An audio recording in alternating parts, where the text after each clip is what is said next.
God alone is the only free cause.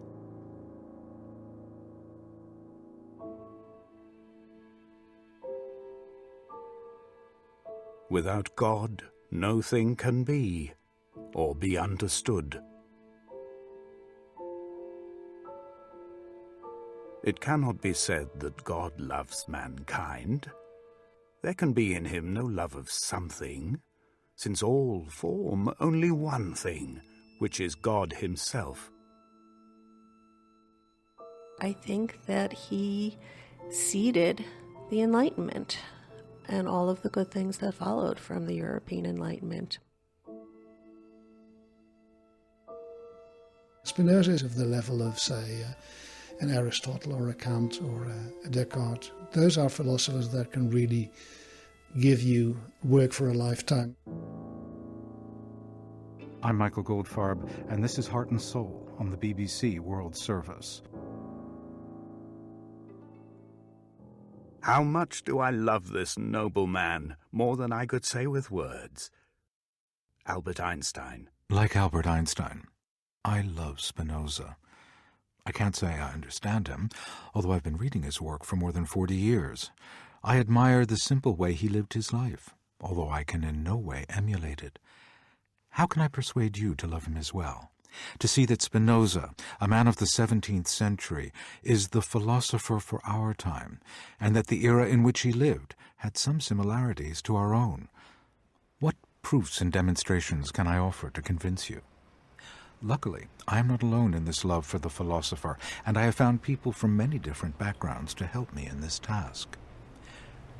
To begin at the beginning, Baruch, the name means blessed in Hebrew, Baruch Spinoza was born in Amsterdam in 1632. He was the son of a Jewish family that in the previous 150 years had been expelled from Spain, then Portugal, and finally France. They had only recently arrived in the more tolerant Netherlands. Baruch Spinoza's father, Miguel, imported fruit from the Mediterranean, and after an older brother died, the teenage Baruch left formal Jewish education behind and joined his father in the business. Spinoza was taught by the leading rabbis of the city, Manasseh ben Israel and Saul Mortera, but Amsterdam was full of free-thinking Christian dissidents as well. Many were in business, and Spinoza had contact with them.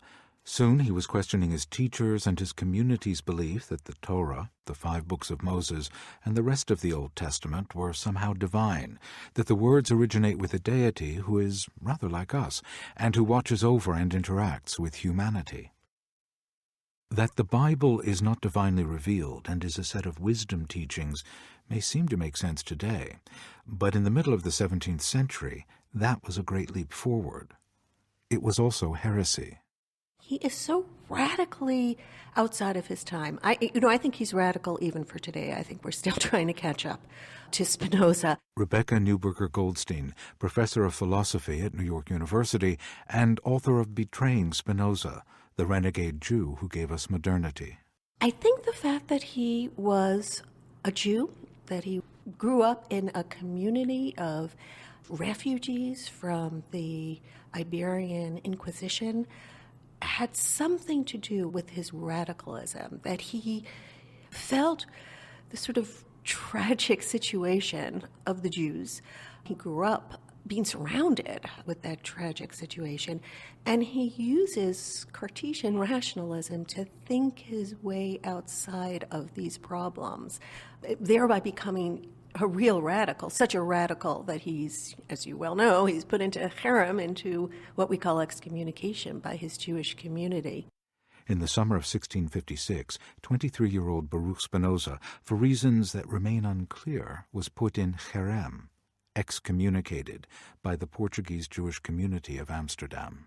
By the decree of the angels, and by the command of the holy men, we excommunicate, expel, curse, and damn Baruch de Spinoza. Cursed be he by day, and cursed be he by night. Cursed be he when he lies down, and cursed be he when he rises up. Cursed be he when he goes out, and cursed be he when he comes in.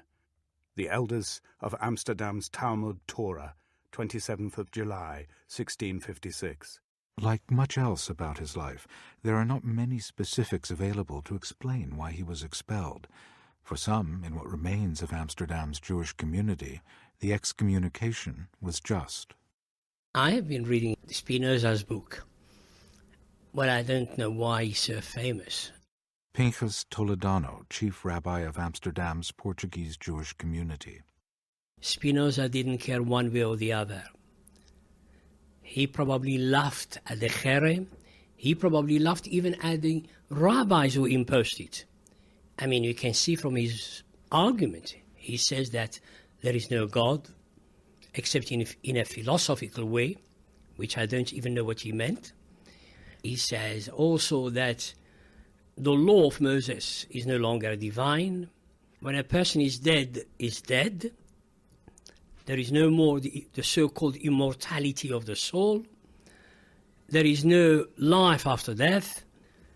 So you can see why, in fact, Rabbi Saul Mortera had no choice but to put this fellow on Harem, so that the rest of the community will not follow suit. Had I been at that time with Rabbi Saul Mortera, I would be the first one to put him in Harem. To be cast out in this way was dangerous. The modern idea of the individual making his own way in the world did not exist yet. In the 17th century, the community was your source of protection and security. This was doubly true for Jews, who at best were merely tolerated wherever they were. Excommunication was a powerful tool of coercion for maintaining community cohesion. However, Spinoza told a friend, the Harem, for him, was a moment of liberation. They do not force me to do anything that I would not have done of my own accord if I did not dread scandal. But since they want it that way, I enter gladly on the path this opened to me, with the consolation that my departure will be more innocent than was the exodus of the early Hebrews from Egypt. Baruch became Benedict, the Latin word for blessed. He lived for a time in a Mennonite community near Amsterdam, then after a few years found his way to Rendsburg, a village near the University of Leiden. At that moment in history, the Dutch Republic was the wealthiest country in the world. All around it, Europe was tearing itself apart with wars, all of which had a religious component. He began work on his magnum opus, Ethics, a book of everything, metaphysics, religion, moral philosophy, and political philosophy, written in the style of a geometrical text. It is probably one of the most daring enterprises ever in the philosophy, I would say. It is an attempt to use that geometrical exposition in a way that has not been equaled, I think, by anybody else. Ethics demonstrated in geometric order and divided into 5 parts. First part, on God. Definition 6. By God, I understand a being absolutely infinite, i.e., a substance consisting of an infinity of attributes, of which each one expresses an eternal and infinite essence. What does he mean? A good question and a very difficult one. Susan James, Professor of Philosophy at Birkbeck College, London. One of Spinoza's most, as it were, radical moves is to equate the notion of substance with both God and with nature. Spinoza, I think, is mainly attacking a sort of anthropomorphic conception of God.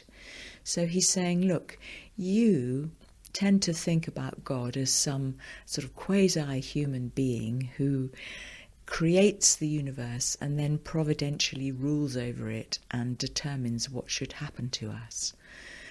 But this idea is not really coherent, Spinoza wants to say.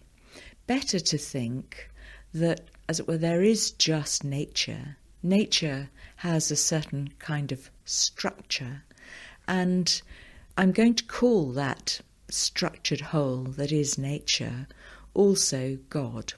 There's something spiritual about this, and it seems to me that he's dealing with something very abstract and trying to take it to the limits of language. Yes, I think that's absolutely true. To the edge almost of what we can think and what we can understand. So there's a certain tension in Spinoza, who thinks that everything is in principle intelligible, but not everything is in principle intelligible by us. Is that any help? Not much. I looked confused. It's that term substance. When I think of substance, I think of how I use the word. Chewing gum is a substance that sticks to my shoe. That's not what Spinoza meant by substance. Substance is eternal, which is another way of saying that God is eternal. And we can understand in principle that there might be this sort of God's eye perspective where there was no difference between the present and the future, as it were. You just grasp the whole thing all at once. But of course that's not our perspective. So we're, as it were, limited by this temporal perspective that Spinoza describes as duration. Spinoza's concept that time is just a human mental construct, duration, anticipated modern physics by 250 years. But before Einstein's adoration of the philosopher's ideas came the excoriation of his own time. He was considered Satan's emissary on earth. Professor Rebecca Goldstein. He tried to expel God from the two major grounds for which God is often offered. To answer the question, why is there something rather than nothing? His answer was, look, if we really understood nature, we could understand why it has to be. Nature explains itself.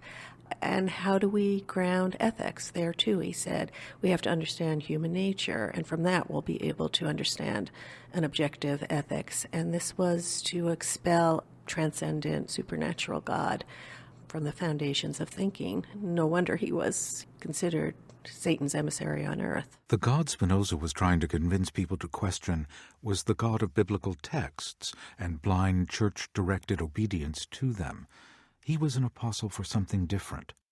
Reason. Professor Susan James. Reasoning, Spinoza says, is a process that makes us more powerful. The geometrical method. You think, well, reasoning means mathematical reasoning, that we have this very precise thing that's been worked out by Euclid thousands of years ago, and we can use this method to, in a sense, frame all of our thinking by just saying, organizing it in a mathematical kind of way. But you're saying that's not what he means. The geometrical method is a rather, as it were, contorted and complex sort of philosophical ploy to show, as it were, how things follow from one another, how one thing produces another. The more we can live in the light of our understanding, the more rational we become. How do we do that? Well, that's where the politics really comes in, because the first thing we have to understand about ourselves, if we're rational, is that as individuals we have an insignificant amount of power. Spinoza is completely clear about that. And that we need to cooperate with other things and articulate ourselves to our environment in order to live more powerfully, make us more rational, and in Spinoza's view also make us more free. Ethics, Book 4, Proposition 73. The man who is guided by reason is more free in a state where he lives under a system of law than in solitude where he lives by himself. Demonstration. The man who is guided by reason is not guided to obey out of fear. This is a crucial passage where Spinoza is laying about him and criticising many of his contemporaries.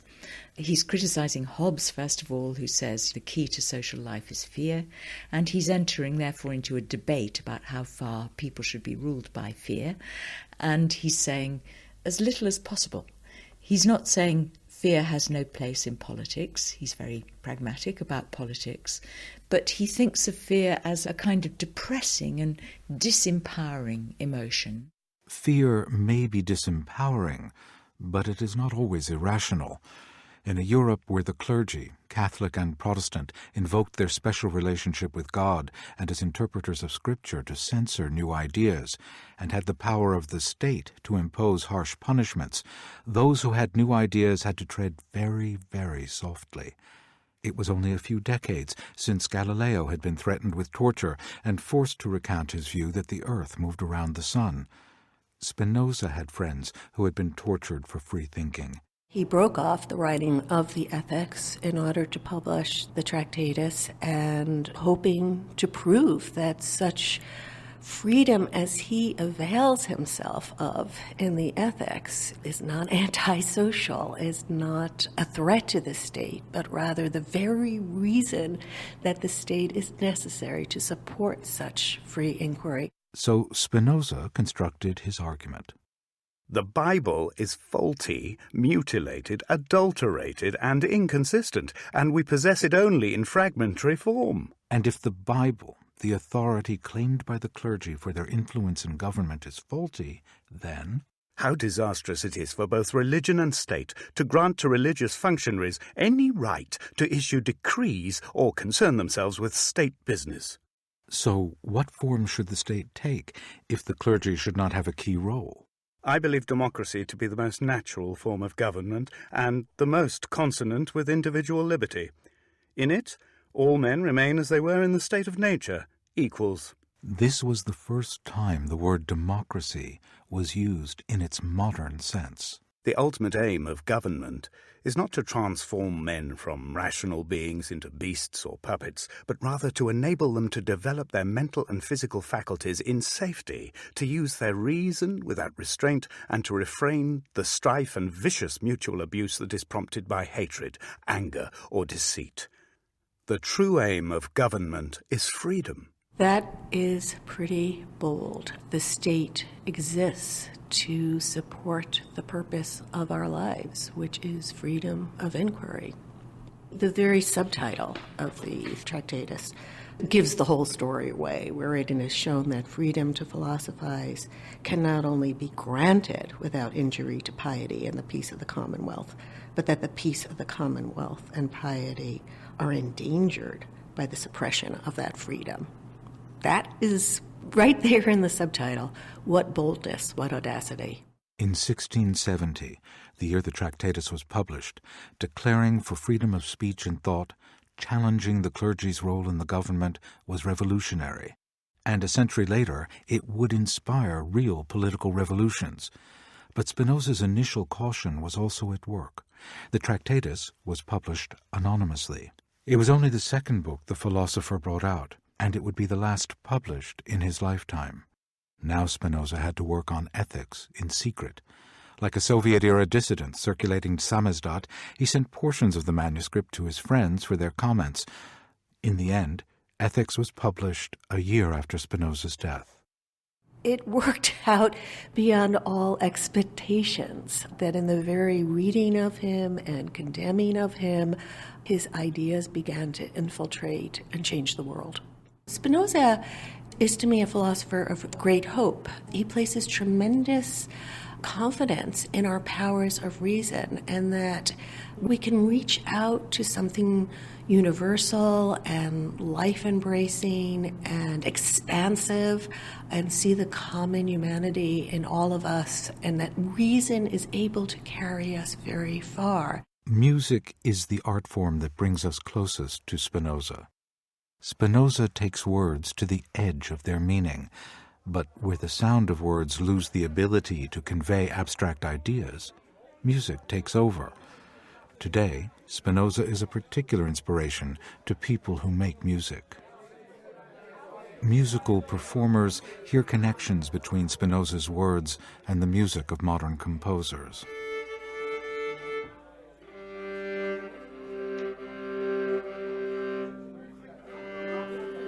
Emnen Stam of the New European Ensemble recently organized a program of Spinoza-inspired modern music. The idea was to find a kind of working combination of music and literature that would connect the atmosphere or the ideas of some of Spinoza's letters and some writings that were inspired by Spinoza with a particular kind of maybe reflective music. For example, Stam selected a reading from Spinoza's first letter to the Royal Society's Henry Oldenburg. Friends must share all things, especially spiritual things. I shall begin then by speaking briefly about God, whom I define as a being consisting of infinite attributes, each of which is infinite or supremely perfect in its kind. Of all contemporary composers, it is Arvo Pärt that Stam thinks comes closest to a musical demonstration of one of Spinoza's key concepts. Paired might be a wonderful example of extension. So what you get the melody, which is just...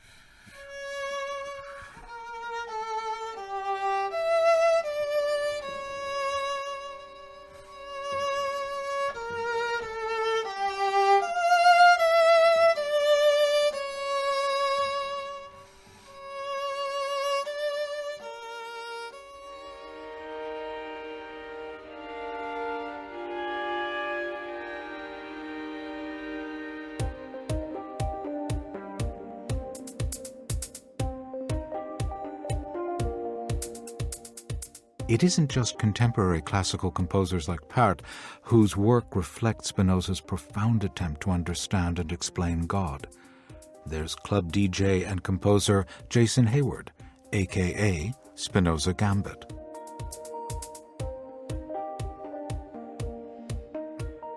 I come from a pretty strict religious background. My religion was I guess you could call it a Judeo-Christian sect called Worldwide Church of God.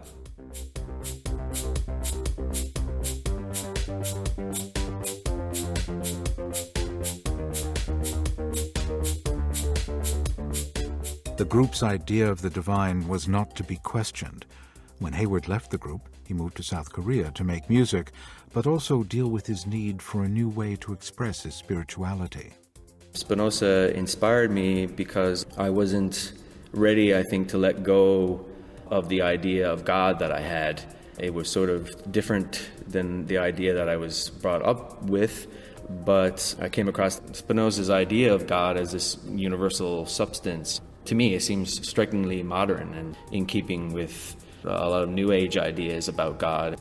I sort of looked to a lot of Spinoza's ideas to sort of shed this religious burden I had, I think, and so that's why he became one of my heroes.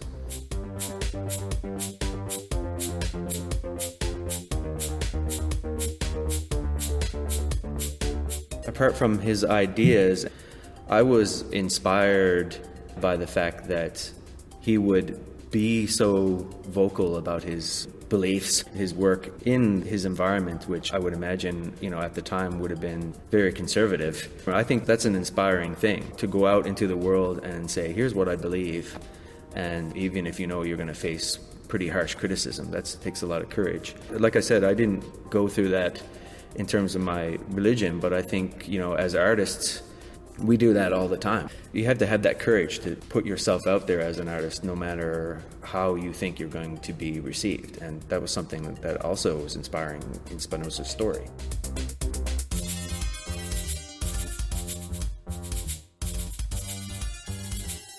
Are you convinced yet that Spinoza is a philosopher for our time? In the West, we argue about God's existence constantly. Spinoza, at enormous risk, raised the question and offered an answer. Albert Einstein embraced it. I believe in Spinoza's God, who reveals himself in the lawful harmony of the world, not in a God who concerns himself with the fate and doings of mankind. We worry about the destruction humanity is wreaking on nature. Birkbeck professor Susan James says Spinoza was thinking about this in the abstract 3.5 centuries ago. Environmentalism, because for Spinoza we're just, tiny, tiny fragments of this much larger thing, nature. And in order to empower ourselves, we have to pay attention to what it can do to us and what we can do to it. And in order to empower ourselves in the way that Spinoza thinks, which is to say to make ourselves able to sustain an empowering and satisfying mode of existence, we need to be aware of our vulnerabilities to nature. I think Spinoza thinks that you're only fully and finally free when you learn to live in accordance with nature. Finally, these are fearful times. A historical era is coming to an end, but there is no clear view of what comes next, rather like the times in which Spinoza lived. Politicians use fear to gain office. The irrational shapes too much public discourse. But Spinoza reminds us that our ability to think clearly can help us past our dilemmas. In Ethics, the philosopher points out a path away from encroaching darkness.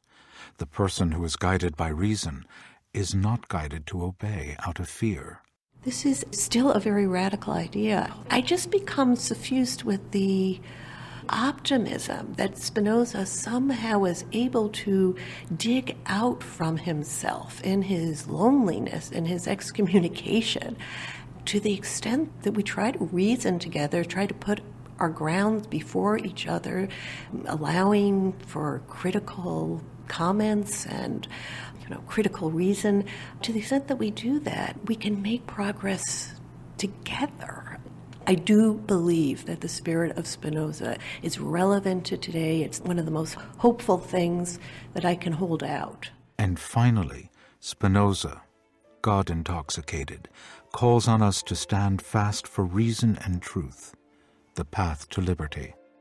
He that knows himself upright does not fear the death of a criminal and shrinks from no punishment. He holds that death in a good cause is an honor, and that death for freedom is glory.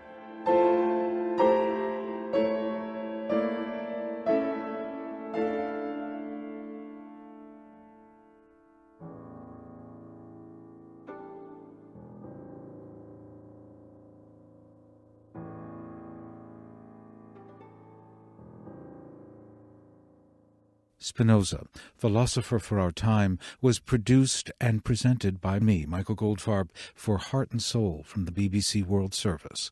It was a Certain Height production. There are dozens of different podcasts now available from the BBC, including news, documentaries, science,